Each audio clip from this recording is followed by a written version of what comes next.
Can Star of the Seas be better than Icon of the Seas? Royal Caribbean's next ship is coming out in August, and I'm excited for it because it's a new ship. I love new ships. It's probably the most exciting thing we get in the cruise industry. So with Star of the Seas coming up there, I started thinking about it. Is Star going to be a leap forward, or is it just going to be Icon of the Seas, but from Port Canaveral?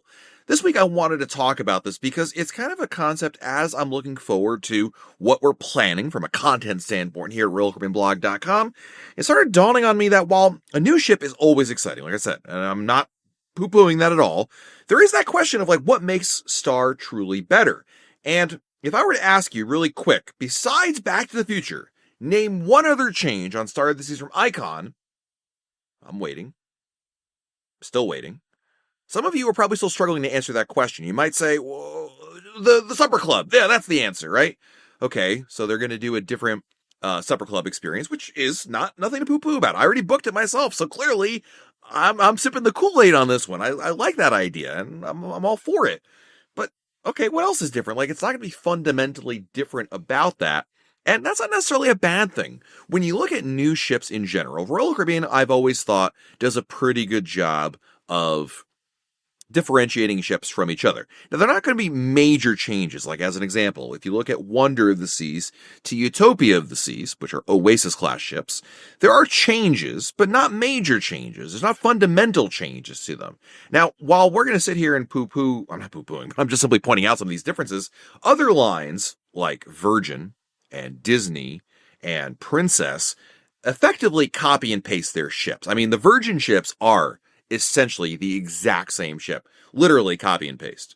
Royal Caribbean does its best to change it up. Now, shows the biggest thing that you'll see differently about one ship from another. If nothing else, you could easily point out that every single ship within a class on Royal Caribbean is different in the sense that they have different shows on board. And that will be the case with Star of the Seas, not only with the Back to the Future show, which, by the way, we really shouldn't downplay.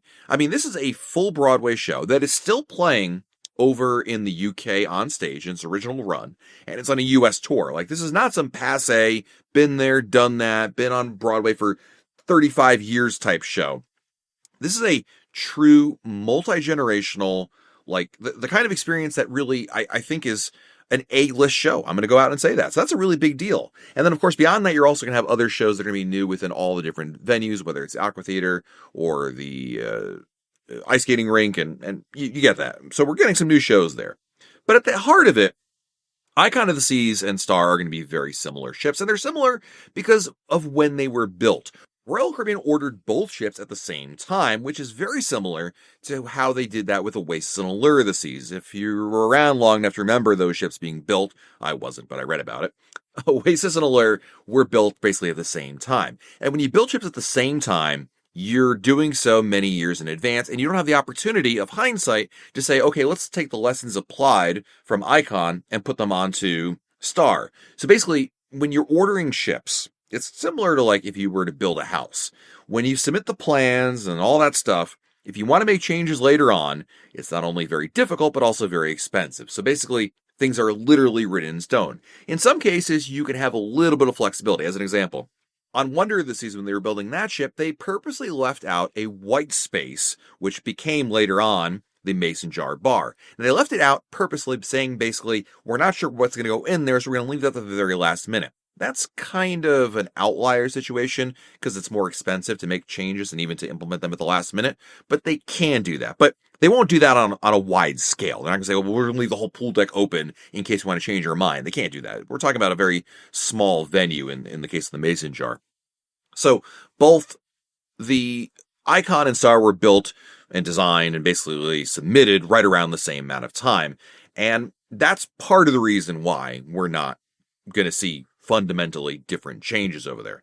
And there's also the other aspect of that, which is that Icon was so groundbreaking that it really makes the follow-up really difficult to surpass.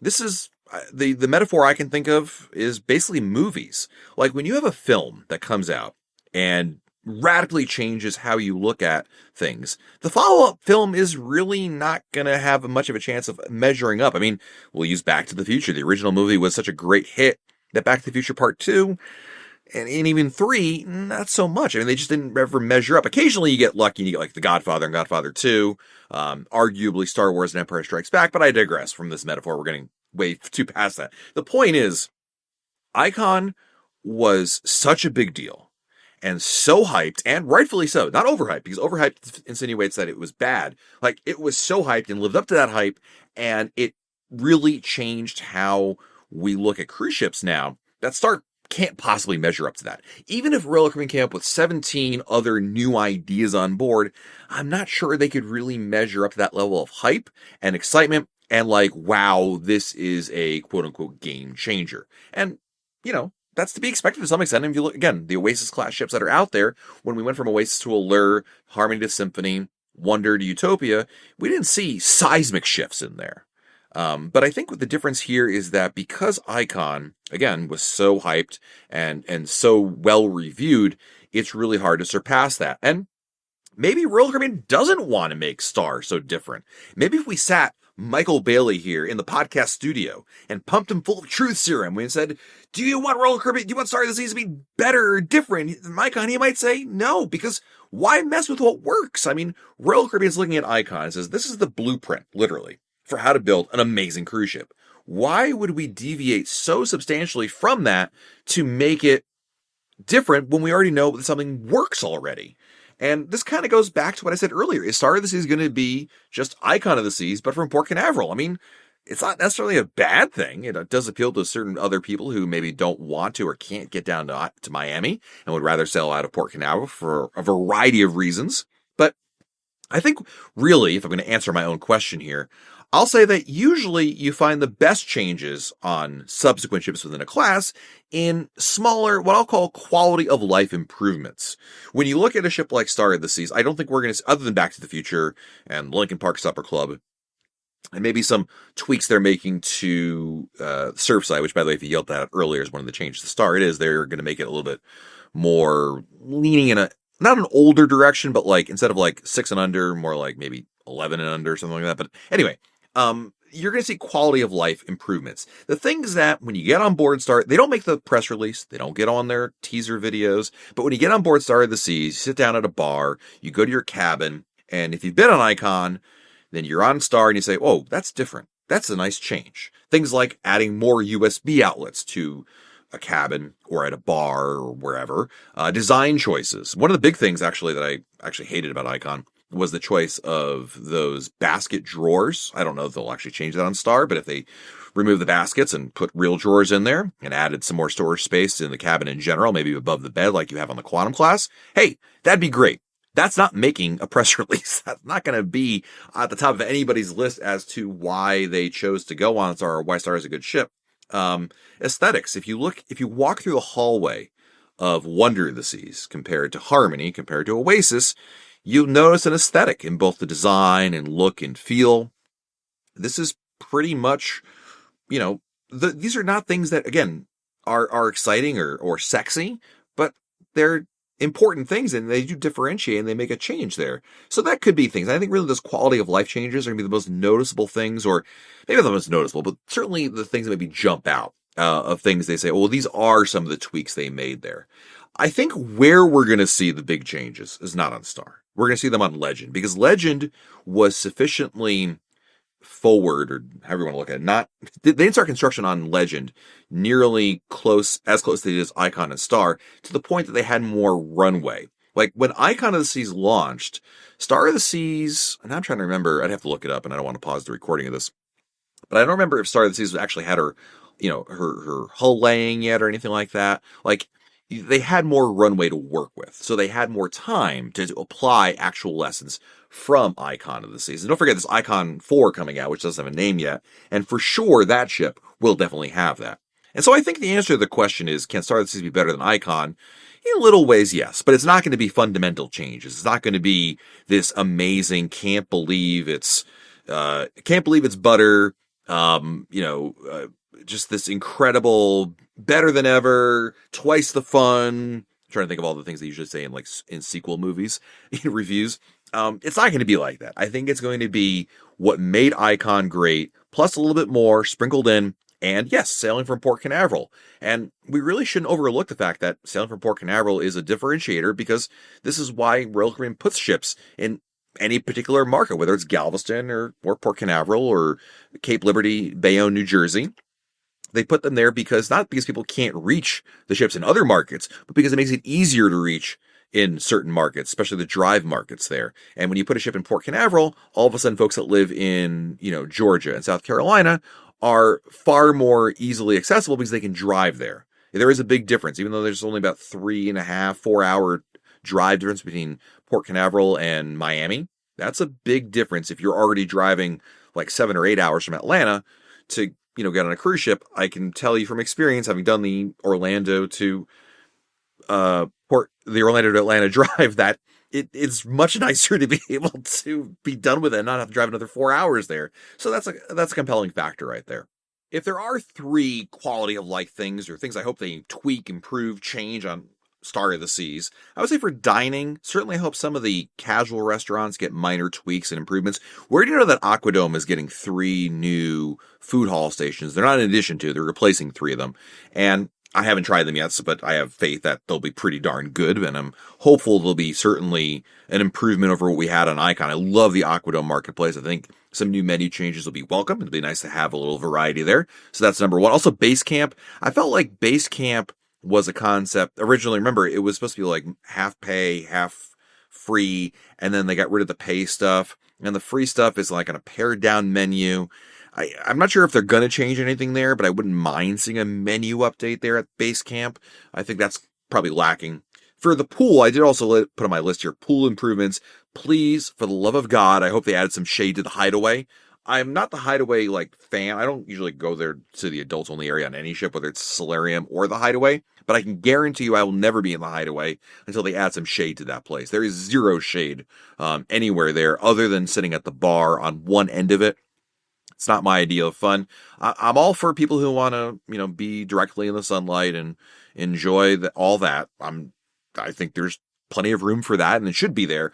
But there should also be some shade. So for the love of God, I hope they install some umbrellas there, and maybe some other pool tweaks as well. If I seem to recall again, I thought maybe they mentioned maybe adding one more hot tub to the ship. But in general, I'm always for pool tweaks and making it better, bigger, whatever.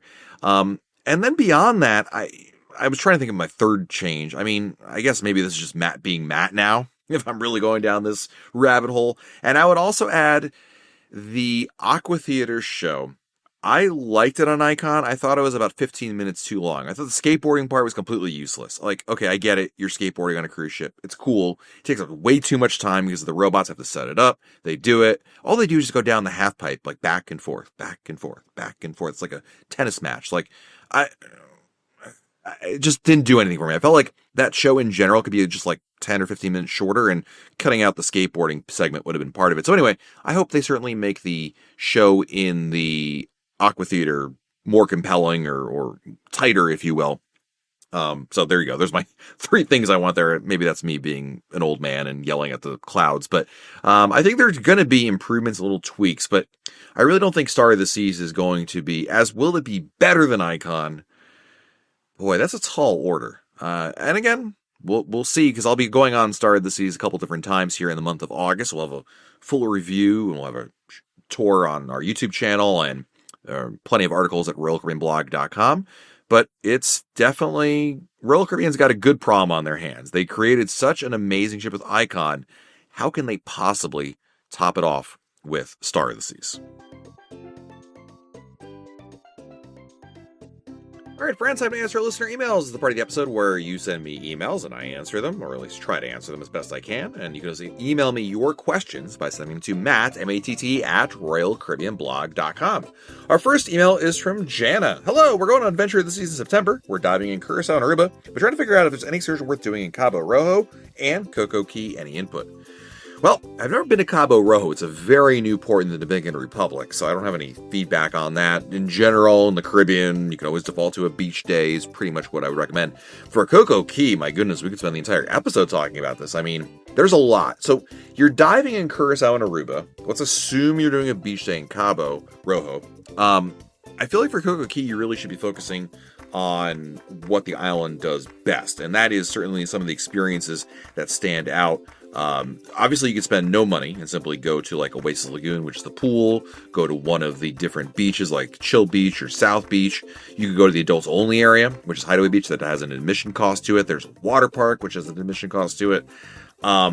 Without knowing more about your likes and whom you're traveling with, it's hard to answer what to do with Coco Key, but there's a lot. I mean, Coco Key is simple, and yet it offers a lot of different choices there. And I feel like when you're planning your day around it, you've got to look at, well, number one, again, are you sick of beach days because you're going to be in the water at Curacao and Aruba and probably Cabo Rojo? Like, would you rather do something else, like maybe the water park, or go to the Coco Beach Club and pay extra for that? Are you looking for an adults-only experience? Are you traveling with kids and thus the adults-only experience doesn't work? So you're going to be back at the Oasis Lagoon or something like that. There's a lot of variety there. I would recommend, though, what you do, Jana, is check out on our YouTube channel, Royal Caribbean Blog on YouTube. If you go there, we have a full tour of Coco Key, and you get a good idea of what to do there, and I'm sure at least 7 or 8 things will jump out to you. Next, we have an email from Don Clayton. Hey, Matt, big fan of your videos. I was wondering if you had any thoughts on the new Royal Beach Club they're opening in Nassau. I should probably do next week's podcast about this. I probably should have done it maybe this week, but it's good. A lot of things happening. So, the Royal Beach Club, I think, I'm excited for it. You have to remember, why is Royal Caribbean building the Royal Beach Club? Because Nassau sucks. I'm sorry to say that, but it does. Royal Caribbean has said it anyway. There is nothing to do in Nassau. It's poorly rated across the board by Royal Caribbean cruisers, and this is not a new phenomenon. It's been this way for years and years and years, and that's not going to change. You have a couple of okay things that are there. Certainly the Atlantis Day Pass, which is extremely expensive. The Baja Mar has a water park. I often tell people, in general, when you're going to Nassau, just go to resortforaday.com, which are, these day passes you get to other resorts, which, by the way, are expensive. A, I think they're all over $100 a person. B, they don't include, for that price, you're not getting all-inclusive. You're getting like a drink, or you're getting a food stipend. And C, they're okay, but they require, you to organize your own transportation. They come with caveats. The Royal Beach Club is being built to address that need. It is a Royal Caribbean shore excursion. Royal Caribbean would never say that, by the way, but it is a Royal Caribbean shore excursion in a world of bad choices of what to do in Nassau. I mean, we could sit here and I could rattle off for the next 30 minutes why Nassau's got a lot of problems from a cruiser standpoint, from people being disappointed with it. But really, that's what Royal Caribbean is doing with this particular beach club. They see a need for it, and they're charging for it. Why are they charging for it? Well, number one, the land they're developing is not big enough to support a perfect day scenario. If they could, like if they had enough land like they do in Costa Maya, maybe there'd be a different scenario. Maybe they would have done a perfect day. I kind of doubt it, though, as I say all this, because they have one in Coco Key. But anyway, they don't have enough room for it, even if they wanted to do that. So that's number one. Number two, by charging for it, you do get a premium experience with it. I mean, it's all inclusive. That means your food and drink are all included with it, including alcohol, which is really substantial. I think the day pass prices are right in line with the day passes that you'll find at other resorts that I just rattled off earlier. If you're hung up on the fact that it costs money to go in there, I would argue again, what's your alternative in Nassau? And if you're saying, well, I'm going to stay on the ship, okay, I've been there, done that. I mean, I'm jaded, but like, it's not, I want to experience things. And if Royal Caribbean can deliver on the promise that they have, which I think they will, I'm very excited for that. The sticker shock really is the cabanas, especially some of the experiences that don't exist. Like the regular cabanas they have, like the Royal Beach Cabana, which is your typical beach cabana, it's right in line with the price for the Hideaway cabanas, and keeping in mind, by the way, that unlike the Hideaway cabanas, again, not only is there admission included, but you get food and drink there, all inclusive. It's the ultimate family cabana. It's the party wings, but these concepts don't exist at Coco Key or Labadee, so we really don't have like a comparison for them. So it's hard to draw like apples to apples if you're saying, well, cabanas at Coco Key don't cost nearly $10,000. That'd be, because they don't have anything like the ultimate family cabana at Coco Key. So that's kind of my thing there. Again, I should do a podcast episode about this and kind of reacting, and maybe I'll have to think of who I can bring on to talk about that, because I think it'd be a fun topic to discuss the Royal Beach Club as we preview it looking forward to it. But to solve the problem, the conundrum that is Nassau, I commend Royal Caribbean a lot for it, and I think it's going to, based on what I've seen, based on their track record of everything they've done at Coco Key, I have very high expectations for it. Our last email is coming to us from Logan from Florida. I recently just got back a couple weeks ago from a Western Caribbean cruise on Harmony of the Seas out of Galveston. Overall, we had a great time. As this was my 11th cruise as just a teenager, I was definitely ready and knew what to expect, in large part to all your help from your blog. I could definitely tell, however, that the ship needs some work and was glad to come home to the news that Harmony of the Seas will get a major overhaul next year. On our balcony, there was lots of rust everywhere, and there were several toilets and public bathrooms that were broken for the entirety of the cruise. Additionally, there were some issues with the service on board. For nearly the entirety of the sailing, I could go to the old Abyss slide on my own with no issue. On day 7, however, I was told I needed an adult with me since I was a minor. I never had this issue all cruise, let alone on any other cruise I've taken on Oasis class ships. I thought this was weird and frustrating, as in the end, it really is just a playground slide but bigger. Furthermore, we had gone to the main dining room for lunch one day, and what we ordered and received were not the same. I had ordered the beef quesadilla, which was advertised as beef and cheese with salsa, guac, and sour cream on the side. It said came out with onions and peppers and no salsa, guac, or sour cream. I found this to be very disappointing. Besides these issues, the cruise was overall great, and we had a very enjoyable time. I also had a few questions for you. Number 1, we have an upcoming cruise on Oasis of the Seas, which we have been on before over Christmas and absolutely loved Portside Barbecue. We know this is a specialty restaurant and is priced a la carte. We were wondering how would it work with this if we were to get the ultimate dining package. If you get the ultimate dining package, you get a stipend for it. Same as Izumi Sushi or Playmakers.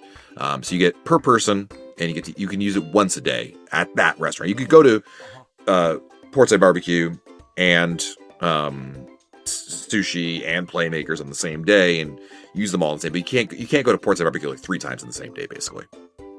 Also, why has the Portside Barbecue restaurant never been expanded to other ships? It's a great question. I wish I knew the answer to that one. At one point, Royal Caribbean was going to add Portside Barbecue to Allure of the Seas when Allure was supposed to get her amplification in 2020, but that didn't happen. With Royal Caribbean, in my experience, it seems like they look at every ship in a vacuum, and they look at what's the hot hand, like what's the cool thing they want to put on there, and they go from there. Number 2, when Perfect Day Mexico opens, I know that other lines will still be able to dock there but not use Royal's facilities. Do you think that that's because of this? Other lines will not dock there or dock there less? It's a great question. Here's the problem for other lines. Where are they going to go? There's nowhere else to go. I mean, basically every cruise line today that visits Western Caribbean goes to Cozumel, Costa Maya, and Roatan. Now they could opt for a sea day, but going to ports of call are a big deal for cruise lines. For Royal Caribbean anyway, I can only speak for them. I can't speak for them, you know what I mean? Royal Caribbean says the number one reason people book a cruise is for the destinations. Number 2 is food. But number 1 is the places the cruise ship goes. And a ship with another sea day, while as avid cruisers would tell you, oh, that's fantastic. For newbies, and that's their bread and butter right now, that's less appealing. So maybe less, but it seems like they got a real choice there. Number 3, we're looking for a Alaska cruise for either the summer of 26 or 27. If we do one with the pre or post cruise tour, do we receive Crown Anchor points for those nights? Yes, if you do a cruise tour, you do get points per night of the cruise tour for Crown Anchor Society. One of the rare only ways to get Crown Anchor points without being on a cruise ship. And lastly, Royal Caribbean's Vision class are coming up on 30 years. How much longer do you think they have left before they're sold off? Do you think they'll wait for the launch of the Discovery class to do something like a one-in, one-out sort of thing, or just retire some of them all at once? Additionally, I want to thank all of you do. Your blog, YouTube channel, and podcast are all super helpful and have helped make our cruises so much better. Thank you. Logan, great email, dude. First of all, before I answer your last question, your observations on Harmony, fantastic. Sometimes crew training and like some of the issues like with the Abyss slide and what happened in the dining room. Those are like, I hate to ever say bad seeds, but that's just a crew member or crew members who were not clearly as well trained as others, because that's why you're having a discrepancy in there. That's not like a knock on the ship in general. It's just, they need to iron those things out. Anyway, for the Vision class, I think it'll be 1 in, 1 out. I could be wrong on this, but I think they'll definitely look at it. The Discovery class, by the way, is the rumored new ship class that is going to replace more or less the Vision class and to some extent the Radiance class, because they are getting old in age. I think it'd be more of a 1 in, 1 out. If you remember pre-2020, Royal Caribbean was already doing that, not with the Discovery class, but they were starting to, one by one, Legend of the Seas, and then Splendor of the Seas, right? They were getting rid of these ships slowly. Majesty, I'm sorry, not Majesty, Monarch of the Seas and Sovereign of the Seas. They were, now granted, at that point, they still had Pullmantur Cruise Line, which was a subsidiary of Royal Caribbean. They could transfer them to, but it was one by one, systematically, like, there was a method to it, right? I really don't see them, like, I don't think the market necessarily would bear, like, all of them at once. There's also, you need to have a buyer. It's not like there's a ton of buyers for cruise ships necessarily out there all the time. So I think it'll be one for one kind of thing, or at least something along those lines. It won't necessarily be, like, they take Discovery of the Seas in, then they immediately go sell, Rhapsody. I don't think it'll be necessarily like that. It'll just be more, they'd be more open to it, per se. So, Logan, thank you for the email. Thank you everybody for checking out this episode of the Royal Caribbean Blog podcast. Of course, if we can answer your questions, feel free to email them to me, Matt, M-A-T-T, @RoyalCaribbeanBlog.com.